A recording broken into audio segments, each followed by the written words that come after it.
now it's America's time to be warned about what is getting ready to take place. Now, I've given you a lot of prelogue. Let's get started. Oh, Jesus, please help me. Help my voice. This is called to the American remnant. Thus saith the Lord, World War III will knock at the door November 11th after the rapture. The rapture will take place. Then 2 months later, those who are left behind will experience the Holocaust. They will experience a nuclear exchange on November 11th. Whatever year, we don't know exactly what year. I know it won't be before 2026. There will be a nuclear exchange on November 11th between the United States and Russia, okay? The Bible book of Joel 2:30 says, I will show wonders in the heavens and in the earth, blood and fire, and pillars of smoke. What is a pillar of smoke? A nuclear bomb, okay? The sun shall be turned into darkness because of the smoke from the nuclear explosions, and the moon into blood before the great and terrible day of the Lord. And it shall come to pass that whosoever shall call on the name of the Lord shall be delivered. This is even after the rapture. Millions of people will get saved. For in Mount Zion and in Jerusalem shall be deliverance, as the Lord has said, and in the remnant. We're talking today to the American remnant, those who are going to be left behind. He says the remnant among all nations, because the Antichrist is going to try to capture every nation in the world, and that every person on the earth take his mark and worship him as Lord. So it says, whomsoever the Lord shall call, who will call on the Lord will forgive their sins and bring salvation. In a dream, God gave me this dream years ago. I was on a building in downtown Mobile, Alabama. It was an older building, around 5 or 6 stories high. And God placed me on this building, and I facing to the north toward Canada. And all of America in a panorama was placed in front of me. And I could see all of America way up into Canada. I saw Russian intercontinental ballistic missiles, they're called ICBMs, coming from north to south across Canada from Russia, across the North Pole. The first American city to be destroyed in World War III will be Chicago. The second IBM exploded high up in the upper atmosphere above Milwaukee, Wisconsin. Possibly this missile was detonated or will be detonated by being hit by a laser from the American Defense System, this new Star Wars, that they're creating. And so I don't think that second missile was aimed at Milwaukee. It exploded way up in the atmosphere, but it will destroy Milwaukee. The third missile hit Detroit. The fourth hit Cleveland, Ohio. The missiles kept coming, but American defense lasers or some other American defense mechanism began to work and knocked one down, exploded one over the north of Lake Michigan. Then many other Russian nuclear missiles exploded as they came into the blast zone of the first exploded missile. So up way above north of Lake Michigan, all of these nuclear missiles began to explode over central Canada. The area over Canada north of Lake Michigan was obliterated from so many nuclear blasts caused by missiles, one after another, exploding as they hit this percussion zone in central Canada. But other missiles passed through. They came through that area before the first one exploded, and they came and entered into American airspace. One missile hit Memphis, then another hit Nashville, another hit St. Louis. Other missiles had already gotten through, and one came and hit Denver, another hit Albuquerque, New Mexico. All of these missiles had a long white plume of exhaust trailing behind them. Much later, I had a dream where I saw 2 flights of medium-sized Russian jets in 2 formations. The first formation comprised of 4 jets broke into American airspace in the northeast from the Atlantic Ocean, from the northeast, okay? I don't know how they had gotten that far, how they were refueled. They weren't big, giant bombers like we have the B-2. They were smaller, but somehow they had been refueled and got into American airspace from Russia and penetrated the northeastern coast of America.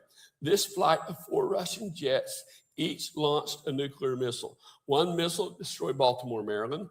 Another destroyed Boston, Massachusetts. And 2 missiles were launched against New York City, and both of them hit New York City. Then the scene changed in the dream, and I saw another flight of 2 Russian jets that were the same type planes as the first 4 planes. They were flying together and launched missiles against Washington, D.C., and both missiles hit Washington, D.C., and D.C. was destroyed. Later, I had a vision in the daytime of 2 Russian intercontinental ballistic missiles coming from north to south across eastern Canada. That should be 3, not 2. 3 Russian intercontinental ballistic missiles coming from north to south across. Oh no, excuse me. I'm sorry. This is eastern Canada. 2 ICBMs were coming across eastern Canada. One hit Philadelphia, and another hit New York City. This made 3 nuclear missiles hit New York City, and 2 that had destroyed Washington, D.C. When God began to reveal all this stuff to me back in 1980, I remember I rejected it. I said, no, Lord. America is not going to be destroyed. These cities, this is not going to happen. This is not going to happen, Lord. But then as time progressed, it's going to happen. And I came to an understanding that what God was showing me, it is going to happen. And when he spoke to me, Zephaniah, then, and Zephaniah partially has been fulfilled. It's not completely fulfilled. So I rejected it at first, but then I came to understand that God has to warn people that they're prepared for the tribulation period. Okay, then later I saw 2 nuclear-tipped cruise missiles fired from Russian submarines from far west in the Pacific Ocean. One submarine fired a missile that hit Los Angeles, and another submarine further north launched a nuclear-tipped missile that hit San Francisco. 3 nuclear ICBMs came across in another vision I had. 3 nuclear ICBMs came across far western Canada from north to south and hit Sacramento, California, Portland, Oregon, and Seattle, Washington. So the entire west coast of the United States will be hit by 5 nuclear weapons. 2 from submarines, Los Angeles and San Francisco, and in Sacramento, Portland, and Seattle will be hit by ICBMs coming across northern Canada, northwestern Canada. All people in Washington, Oregon, and California should evacuate to the Western Rockies Mountains for refuge after the rapture of true believers. Many so-called Christians, called in Christians in name only, have you ever heard of CNOs? Christians in name only, will be left behind by the millions. They're drunkards, they're adulterers, they're fornicators. But they go to church, I love Jesus, I'm a Christian. It's like, no, they will be left behind by the millions. Okay? I want to give you a Bible lesson. Behold, the 7 years of tribulation period is almost on the world. Listen to what Isaiah says in Isaiah 24:1.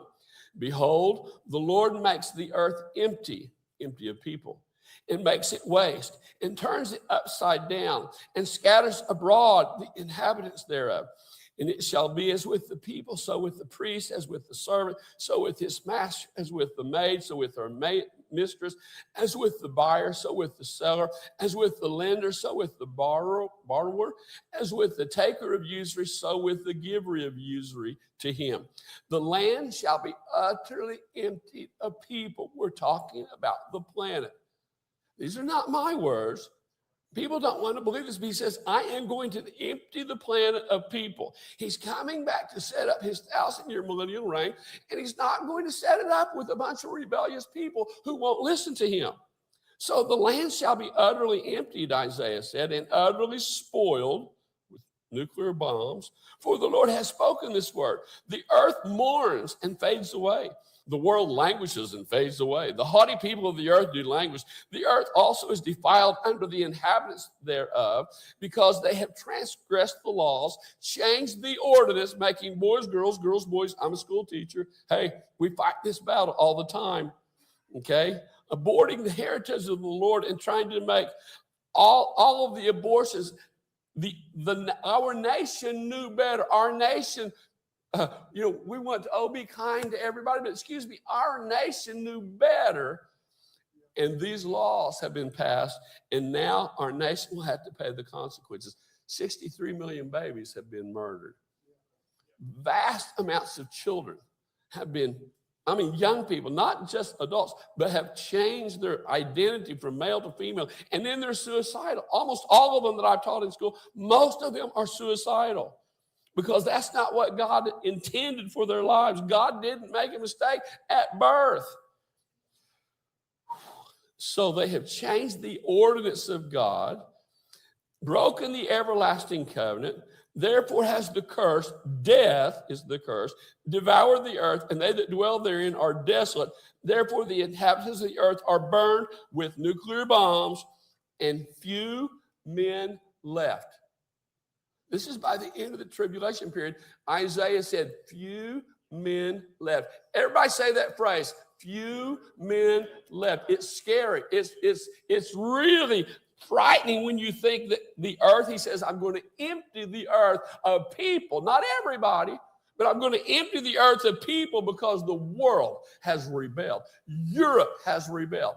In the big old cathedrals in Europe, they have Islamic services. It's like the world has rebelled against God, and then God he's getting ready to set up his kingdom, and he's going to punish the world for their sins. Isaiah 13:1, Isaiah continues. He says, I will make a man more precious than fine gold, even a man than the golden wedge of Ophir. Therefore, I will shake the heavens, and the earth shall move out of her place in the wrath of the Lord of hosts and in the day of his fierce anger. Thousands of years ago, we don't know how many, couple thousand years ago, something like that, an asteroid, something hit the earth. The earth was created with a 360-day year. But the asteroid hit the earth, and if you go back in history, there were 360 days a year, not 365. And that was changed when the earth was moved out of its orbit. Well, in the tribulation period, there's going to be such judgment.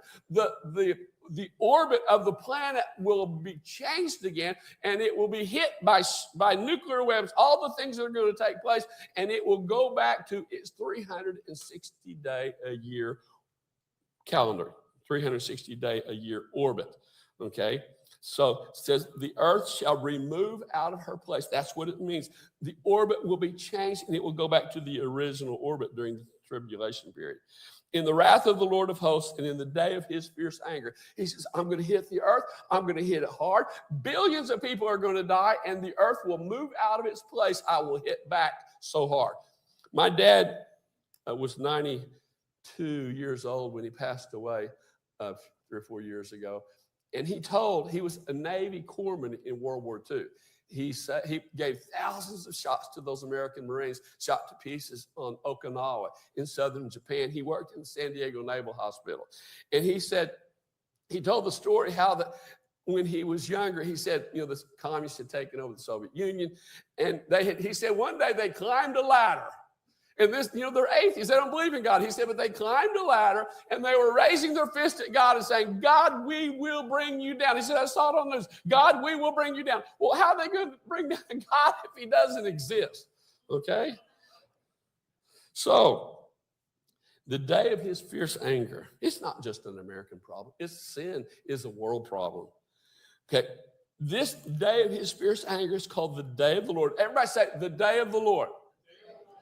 This is the 7-year tribulation period. It's called the day of the Lord.